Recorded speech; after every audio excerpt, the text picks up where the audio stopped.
you so much. Let me bring in Dr. Apaak here. Doc. Well, since we are now speaking about the elephant in the room, I think that we need to sit upright. Before Kofi left, and I think this is common knowledge, we all know that the biggest percentage of the funding of the free senior school policy goes to food. About 70% of the funding goes to food, for obvious reason. In all of this, as we heard Mr. Barrow say, yeah. And the nutritionists indicate, pediatrists indicate, and my sister here indicate, we are speaking about young adolescents, teenagers, and we know the biology of how it is important for them not to just have adequate food in terms of the portion, but a balanced diet. For good reason. It affects their physical growth, their emotional growth, and their psychological growth, almost everything. And so when young adolescents are not getting sufficient food and balanced diet, it is a problem.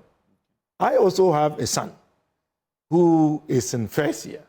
He came home, and when I saw him, I mistook him for his younger brother. He had lost weight. Look, ask parents. These are the realities, and we shouldn't beat about the bush. He is the second son. The first son, he is in university first year. He also went through similar.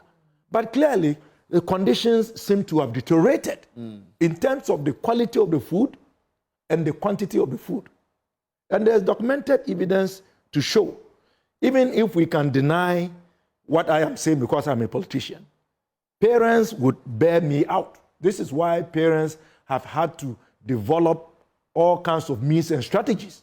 I know of parents who are paying women in the vicinity of the schools that their wards are attending to feed them just because they are not getting enough food or the food they are getting is of a very poor quality. Okay. I know of parents who will prepare food that can last for 2 or 3 days and smuggle that food to the schools to give to the wards. So we shouldn't beat about the bush. But the question is this. Why is it that we are spending the biggest chunk of the allocated resources on food, and yet the food arrangements continue to give us a problem? And I'll tell you why. We have advocated that we have to take a second look at the program. We have talked about a review, and that includes that. Why can't we revert to the old arrangement where government would remit the feeding fee instead of the 30% for perishables, but the entire feeding fee to the headmasters?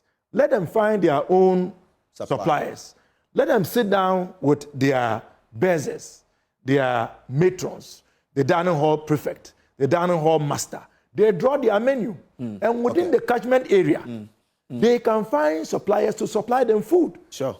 As the Charles Secretary said, how is it that a school in Jirapa, in the northern part of Ghana, where we grow granite, doesn't have a challenge getting granules? Do you want to know the answer?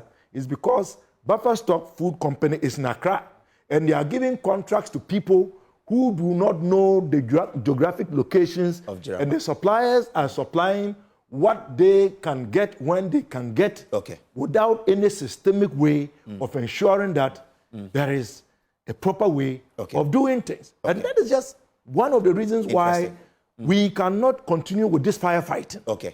You cannot run a program for almost 8 years and yet be adamant to a clarion call for a review.